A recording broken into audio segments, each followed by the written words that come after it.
Well, it's time to talk a little bit about 31-6A. Mike Gonzalez, you've seen those teams in the Mid-Valley play forever, and that's not exclusively. I mean, you've watched all the teams in the Valley for many years.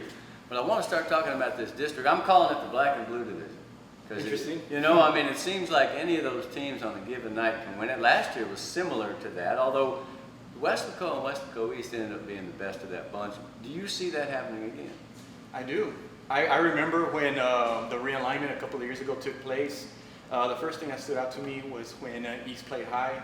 That's when I knew it was on, because we all knew that they were going to be the two favorites to contend for the district championship. And sure enough, when week 10 came and they played each other, it was for all the marbles. Well, the thing is, and we were talking earlier before we came on, in the intro we said, okay, down at Sherryland, how will they handle the split? When will they start to show the effects? But you were telling me that Weslaco and East, when the schools split, it didn't take them that long to get back to the summit, did it? Well, when Weslaco East opened in 2002, it really affected the Panthers. East couldn't get going for about 4 or 5 years, but the Panthers struggled themselves. They went through a winless season in 2003 when they went 0-9. That hadn't happened since 1969. Wow. And so that showed the kind of success they had, and they were a consistent team. Right. But then when they were going through that trouble, both teams had to really build the programs up. But since 2005, when Tony V took over, this will be his 11th year, the Panthers have made the playoffs 8 out of 9 years, is it? Or 9 out of 10. And they have 3 district championships, and they have 7 playoff wins to show for it. Weslaco East has made the playoffs 8 consecutive years. 8 in a row for East. So the upshot is, go ahead. I was going to say that, and the Wildcats have 6 playoff wins unto their credit. All of their wins have come going in that 3 deep. Period, right? Yeah, going 3 deep from 2010 this way. So that's very impressive. So the upshot is, yes, your school is split. You do suffer an initial shock to the system, but if you've got good programs with kids, you'll be back. Yeah, so that's hope for Sherryland and Donington. Well, yeah, it's about building it up. Slowly but surely it takes place. And those are all good football towns, man. I don't expect either Donington or Sherryland to skip too many legs. Well, let's talk about Weslaco and East, because we're doing 31-6A. The FAR schools, or the Tri-City schools, if you will, they both bring back a good starting quarterback. In fact, I would argue in the case of PSJ North, they bring back an excellent starting quarterback in George Olivares. So the Weslaco teams, neither one has a quarterback that played a significant amount last year, correct? Well, Desi Rodriguez is coming. Yeah, that's right. Desi back for Weslaco, but he was, he got hurt there for a while. He did, but at least he's familiar with the offense, which is very important. That's going to help. Because he's the manager of it. That's right. And Tony V told me straight out, and he tells me every year, but he's pretty serious that Desi has the potential to throw over 1,000 yards. Which Dylan De Leon has been the only one to do it since he's come to Weslaco. Basically, since Tony V has been a head coach, Dylan De Leon has been the only quarterback he's had to ever throw for 1,000 yards. Right. And he says that Desi has the potential to do the same. And last year, when they lost that playoff game in San Antonio, he had a great game. Right. So the potential is there. But we all know that the backs are going to be the cream of the crop of that offensive line with the offensive line. And they lost a bunch of good ones. They got a couple back. One of those kids who runs the inside dive is back. Well, yeah, the Panthers have Brian Guerra, who's going to be the featured back. He's great. Well, him and Jonathan Montes really came on strong at the end of the year. Really not bad at all. I would say about the 6th, 7th game going this way, they really came on strong as a duel. Right. And that really helped the Panthers make that run that they did. As we all know, they struggled 1-4 to start the year. That's right. And then they came. What about East now? Emilio Tamez is the latest guy in a line of, historically speaking, Weslaco East backs have always been pretty good at. That's the one position that everybody questions, with Weslaco East. You gotta have that one running back. Who's going to be the Andrew Alvarado of the year? Right. I mean, and the Wildcats have had a 1,000-yard rusher every year since about 2006 this way.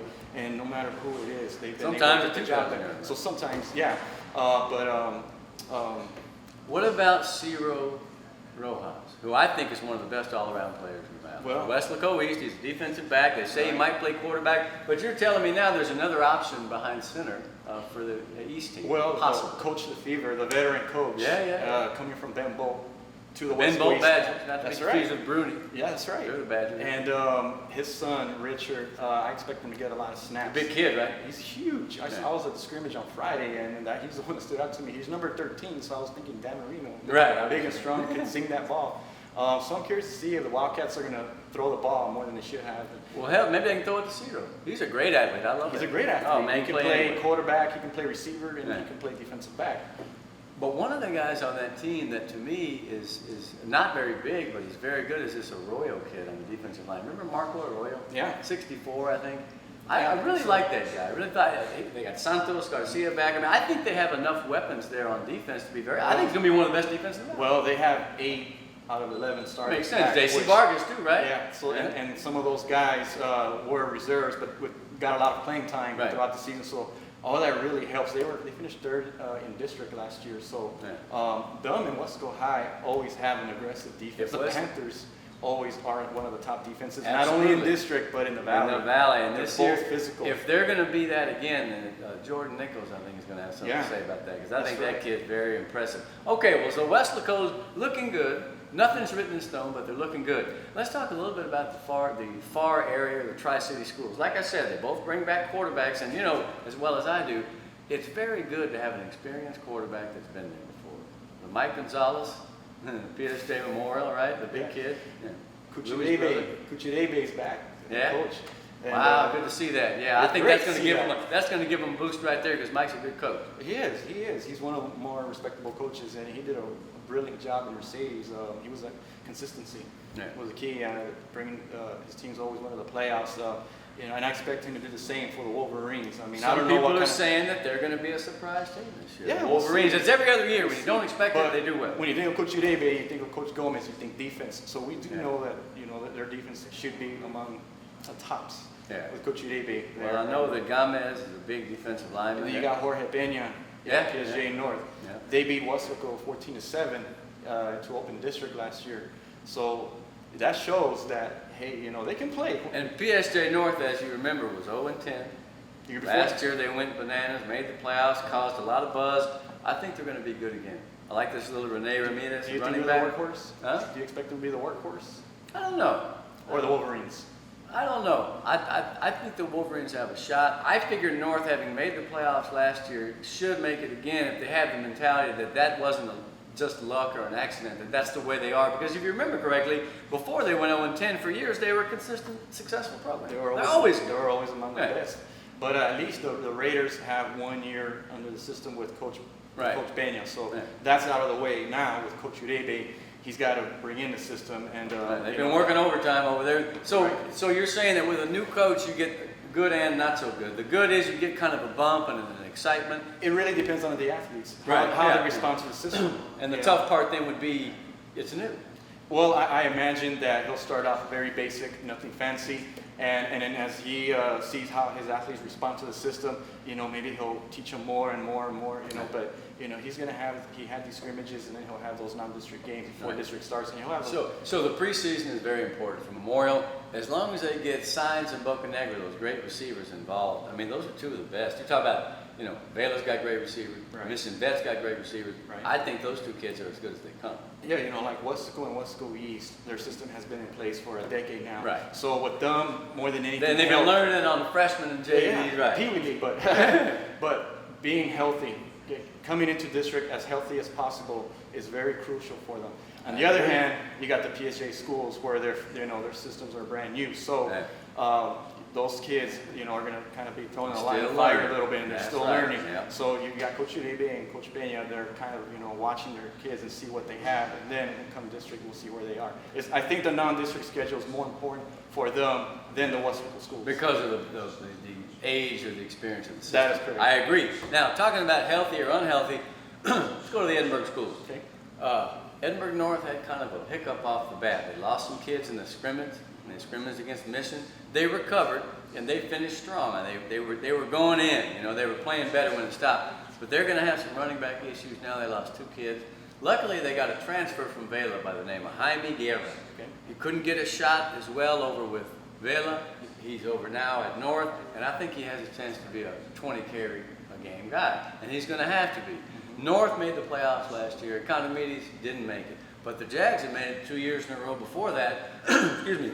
And I think that, pardon me, I think that the Jags have what it takes. You Coach know, Peña, this is what, his fourth or fifth year? Fifth year, yeah. Okay. They made it twice, and then keep in mind, that's a program that only had one playoff appearance. I was So- just gonna say, Mhm. yeah, before Coach With Peña. Ryan Richardson, remember? Yeah, with Ryan Richardson, that's right. And, you know, so that system is already in place. Right. I wonder how Edinburgh North is gonna do. I imagine they would be the best Edinburgh school in that district. Would you agree with that?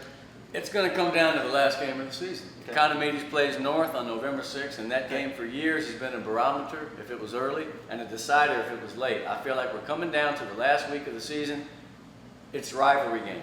Whoever wins North Raiders against Memorial, and whoever wins Economides and North. I think it would be See, the and two then teams. It's going to be that close. North went 3 deep a couple of years ago. Yeah. Is that correct? That's right. And then 3 out of 5 years. And then Coach, I think, resigned. He became the AD, He and now became they the got AD. Renee Sines, who was the defensive So they were coordinator. still able to make the playoffs with a different Yeah. coach and a different system. Yeah, so and that proves a lot. shows. So that says a lot of where they're headed or what they can do. The potential is still there. Let me tell you a couple of guys off Edinburgh North's team that have impressed me. They got a guy, Sebastian Bulos. You heard of that kid? Big defensive tackle. He goes about 260, and he's quick, man. He makes a lot of tackles. Yeah. And the wild card, they got a transfer in from Kingsville. He Okay. plays receiver. His name is Adrian Rivera. I call him the kid from Kingsville. It's a great name. Kind of like the kid from Tompkinsville. You know, Sure. like those old Yeah. dime novels.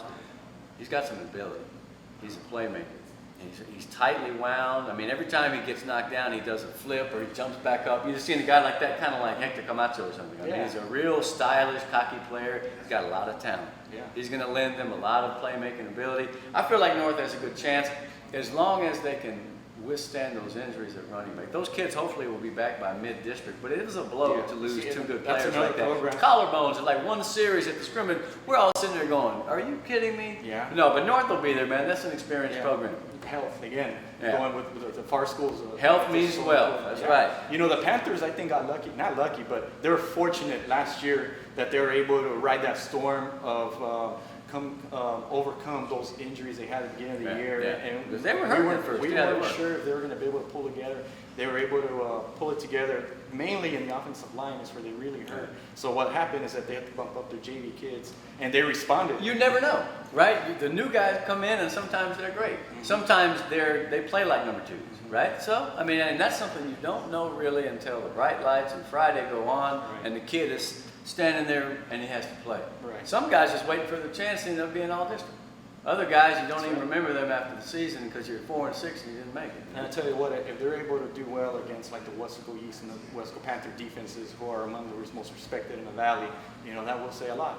Well, and don't forget Edinburgh High. Now, I know a lot of people are saying, well, they don't have a lot of kids, they're kind of thin, they're not that big, but they've got the fight in them, okay? They've got Bobcat pride, I'm telling you, That's man. where it starts. Right, that's where it starts. Those kids believe Joaquin Escobar's done a great job in terms of the psychology of the team. Yeah. He knows they're kind of up against it. Yeah. I mean, he looks out there and sees he ain't got 100 kids, okay? But you know what? It only takes 11 to play football. And let me tell you something, man. Anybody that counts that team out, they've got some tacklers on defense. They got some good young skill guys. They're going to have to get a few breaks. And if they do, they will be in that conversation. I guarantee it. See, what coach needs to do is show all those kids, you know, the trophy case and says, this is the tradition, this is what we have built over the years. Right. You know, and it's up to you guys to write that chapter. And that's that means a lot, that's man. psychology, you say. It means a lot, and like you're talking about Westlaco, they can look back at Bobby Lackey and go, and name the stadium after him. Must have been a pretty good player. That's right, they went to the state semi. His name even came out in the movie. That's right, he's on the cover of Sports Illustrated. That's Give me a right. break. So they're banking on tradition and getting a few breaks. I like the district top to bottom. We don't have any idea who's going to emerge, but if you're having to pick, you think that it might be Panthers or Wildcats. It is too early to say right Yeah, now. I tried to pin him cannot down. say I always right used to try to do that. Yeah, no, I got to see them Yeah. how they do these first couple of games. I got to see how their health is. Yeah. Who gets the district with the fewest problems? I will say I expect those two to play for the district championship again. Okay, well, we will see if Which you're would be correct. great. Yeah, it would be great for you anyway. Over in Edinburgh, we'd be so happy. But anyway, okay, 31-6A is a wrap. Appreciate your input as always. We'll take a break. When we come back, we're going down south, as we like to say, 32-6A. We're going to talk about Brownsville, Harlingen, and all the rest. Got it.